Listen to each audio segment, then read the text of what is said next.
Bismillahirrahmanirrahim. Assalamualaikum warahmatullahi wabarakatuh. Bertemu kembali pada channel pembelajaran PFZ yang akan mengulas tentang materi-materi IPS ataupun materi geografi, baik itu untuk SMP ataupun untuk SMA. Oke, pada kesempatan kali ini saya akan membahas untuk materi geografi kelas 12. Kalau tidak salah ini sudah pertemuan 5 atau 6. Oke. Kita langsung aja ya untuk pembahasan materi hari ini.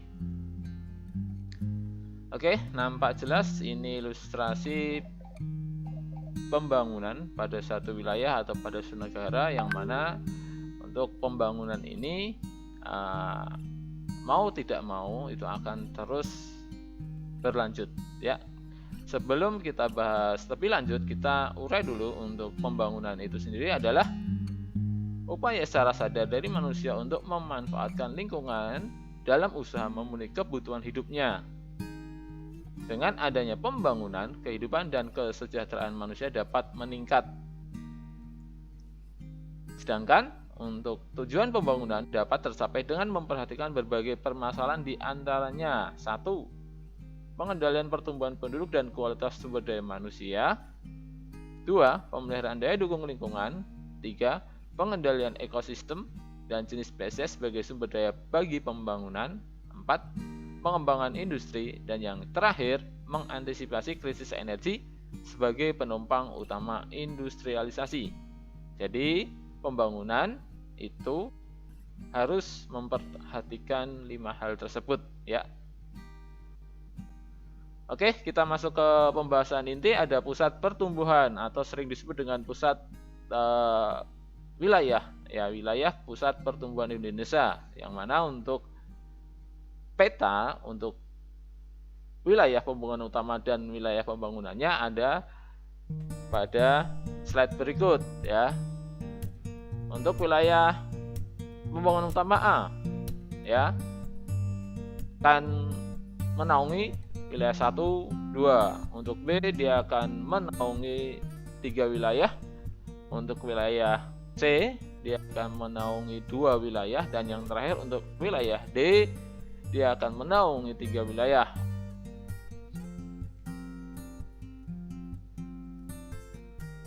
Pusat pertumbuhan sering disebut dengan kawasan yang pertumbuhannya sangat pesat sehingga dijadikan pusat pembangunan yang mampu mempengaruhi kawasan di sekitarnya. Jadi secara singkat pusat pertumbuhan itu pengertiannya kurang lebih seperti ini ya. Berikutnya, adapun untuk pembagian masing-masing wilayah WPPI adalah ini ya. Untuk wilayah pembangunan utama diwakili A, B, C, D. Kotanya adalah ada Medan, Jakarta, Surabaya, Makassar. Sedangkan untuk pembagian wilayah utama untuk Medan sendiri itu akan membawai Aceh, Sumatera Utara, Sumatera Barat, Riau, dan Kepulauan Riau. Untuk Jakarta sendiri itu akan membawai kota Jambi, Sumatera Selatan, Bengkulu, dan Bangka Belitung, Lampung, Banten, DKI Jakarta, Jawa Barat, Jawa Tengah, dan DIY. Dan 1 Kalimantan Barat. Sedangkan untuk Surabaya itu wilayahnya Jawa Timur dan Bali serta Kalimantan selain Kalimantan Barat. Sedangkan yang terakhir untuk pusat pertumbuhan Makassar, dia akan membawai kota-kota atau provinsi yaitu Nusa Tenggara Barat, Nusa Tenggara Timur, Sulawesi Selatan, Sulawesi Tenggara. Berikutnya ada Sulawesi Tengah, Sulawesi Barat, Gorontalo, dan Sulawesi Utara. Dan yang terakhir ada Maluku, Maluku Utara, Papua Barat, dan Papua. Oke, slide berikutnya akan ada tips untuk cara menghafal dengan mudah untuk masing-masing wilayah pusat pertumbuhan Indonesia, yaitu ya Mekar, Diraba, Kasar ya. Masing-masing itu udah saya kasih warna. Untuk Me itu wilayah A, Karnya itu B, Rabanya C, D itu Kasar ya. Penjelasannya untuk A itu Medan, B Jakarta, C-nya Surabaya, D Makassar.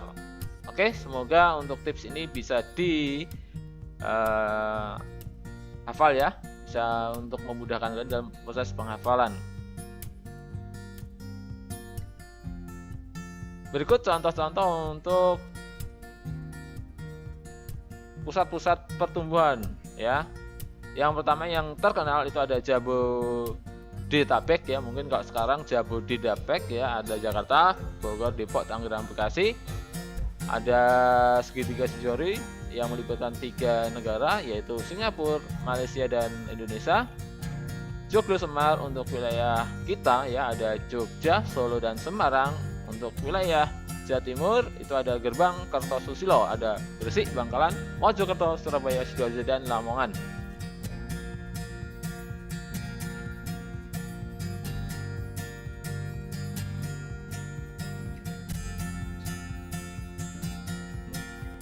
Berikut adalah faktor pusat pertumbuhan. Yang pertama ada lokasi. Lokasi meliputi site, yaitu bentuk wilayah, iklim, tata air, dan kesuburan tanah. Yang kedua ada situasi, meliputi daya jangkau suatu wilayah untuk memberikan pelayanan sosial bagi wilayah sekitarnya. Kedua, ya ada faktor sumber daya alam. Yang terakhir ada faktor sumber daya manusia. Berikut teori-teori pusat pertumbuhan. Ada 4 ya untuk teori-teori pusat pertumbuhan. Yang pertama ada teori tempat sentral oleh Walter Kristaller. Yang kedua teori kutub pertumbuhan oleh Perox. Yang ketiga teori pusat pertumbuhan oleh Bodenfeld. Yang 4 ada teori polarisasi ekonomi oleh Gunnar Myrdal. Yang pertama untuk teori tempat sentral oleh Walter Kristaller. Didasarkan pada lokasi dan pola persebaran permukiman dalam ruang. Hubungan antar ruang tempat sentral ke tempat sentral lainnya membentuk jaringan lebah. Bisa dilihat pada gambar ya.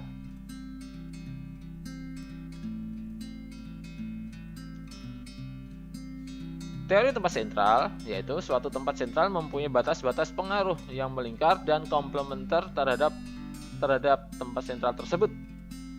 Konsep dasar teori tempat sentral. 1. Population threshold, yaitu jumlah penduduk minimal untuk melancarkan kesinambungan unit pelayanan. Yang kedua ada range atau jangkauan, yaitu jarak maksimum yang perlu ditempuh penduduk untuk mendapatkan barang atau jasa dari tempat pusat. Hierarki tempat sentral. Tempat sentral berhierarki 3 atau sering disebut dengan K3, yaitu pusat pelayanan berupa pasar yang senantiasa menyediakan barang-barang dari atau untuk daerah sekitarnya.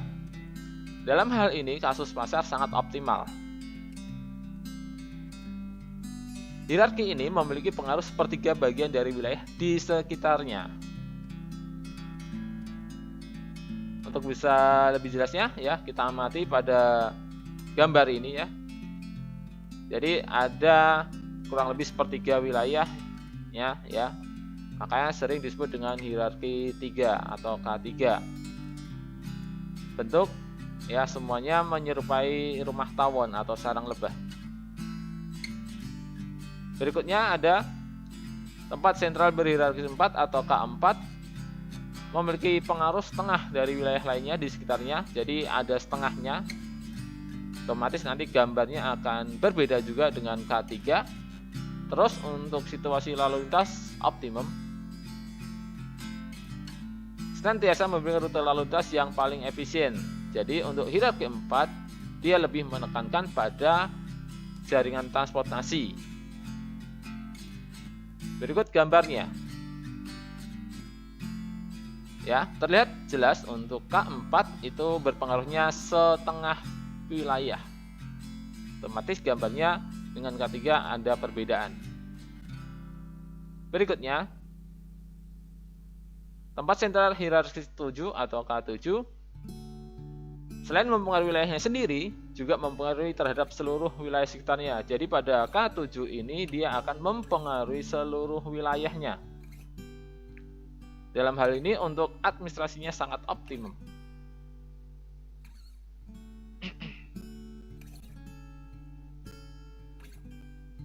Oke, kita amati untuk gambarnya ya. Lihat untuk jaring-jaringnya itu hampir sebagian atau hampir semuanya terpengaruhi, maka disebut K7. Syarat teori tempat sentral. Yang pertama, topografi wilayah relatif seragam, sehingga jalur angkutan atau transportasi tidak terhambat. Yang kedua, tingkat ekonomi penduduk relatif homogen dan tidak ada produksi primer.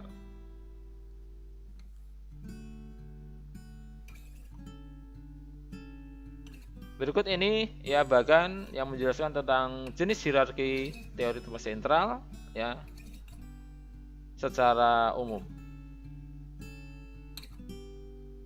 Jadi ada perbedaan untuk gambar K3, K4, dan K7-nya. Bisa kalian amati. Next, kita lanjut ya. Teori kutub pertumbuhan oleh Peireux. Kutub pertumbuhan bukanlah kota atau wilayah, melainkan suatu kegiatan ekonomi yang dinamis. Suatu kegiatan ekonomi memancarkan kekuatan sentrifugal dan akan menarik kegiatan ekonomi sentripetal. Contoh, suatu pabrik mobil akan memancarkan kekuatan sentrifugal akan berpengaruh pada munculnya pabrik-pabrik pendukung pabrik tersebut. Misal muncul pabrik suku cadang, misal ada pabrik interior, dan muncul pabrik-pabrik pendukung mobil tersebut. Berikut ini ya kita amati untuk bagan ya teori kutub pertumbuhan. Jika kalian amati yang di atas itu ada satu pusat pertumbuhan ya yang semakin lama kita lihat bawahnya itu semakin bertambah ya. Awalnya muncul industri sekunder yang akan menarik wilayah-wilayah lainnya untuk menjadi satu pusat pertumbuhan sendiri. Dia akan beraglomerasi menjadi pusat pertumbuhan ya. Dan itu terjadi secara terus-menerus.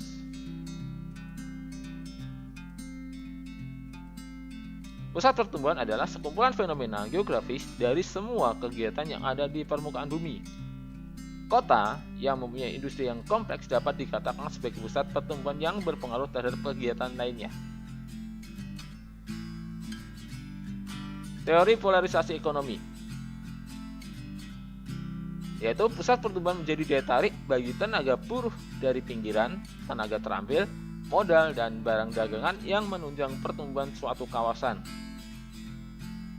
Daya tarik pusat pertumbuhan terus-menerus terjadi dan menyebabkan makin lama makin pesat atau polarization of economic growth. Berikut dampak polarisasi ekonomi. Ya, ada dua dampak, positif dan negatif. Untuk yang positif, banyaknya investasi yang masuk, upah buruh semakin tinggi, penduduk dapat menjual bahan mentah, dan terbukanya kesempatan kerja. Sedangkan untuk yang negatif, yaitu terjadi ketimpangan wilayah, meningkatnya kriminalitas dan kerusakan lingkungan di mana-mana. Pengaruh pusat pertumbuhan terhadap sumber daya manusia. Ya, kita cek pusat pertumbuhan akan mengakibatkan atau akan berdampak ya banyak lowongan kerja yang kemudian akan menarik tenaga kerja untuk datang dan kemudian terjadi arus migrasi yang meningkat sehingga terjadi pemusatan sumber daya manusia pada satu wilayah. Dalam kasus ini pada satu kota tertentu. Berikutnya pengaruh pusat pertumbuhan terhadap ekonomi. Ya. Awalnya pusat pertumbuhan dia akan meningkatkan kegiatan ekonominya yang kemudian akan membawa dampak pada perkembangan usaha ekonomi yang lainnya, entah itu ekonomi mikro atau makro, dan tumbuhnya kegiatan ekonomi baru. Sehingga terjadi perkembangan ekonomi yang cukup signifikan pada satu wilayah tersebut.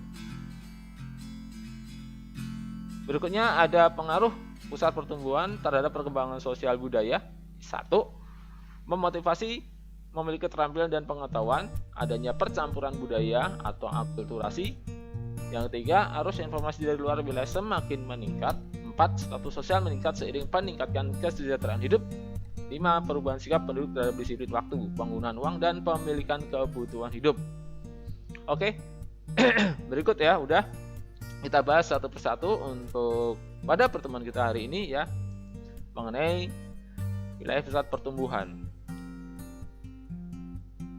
Oke, cukup sampai di sini, kita lanjutkan pada pertemuan yang akan datang ya. Semoga yang singkat ini bermanfaat untuk kalian ya. Semoga catatan-catatan yang ada ini bisa membantu kalian dalam belajar geografi ataupun mata pelajaran yang lainnya. Terima kasih, saya Pak FZ undur diri.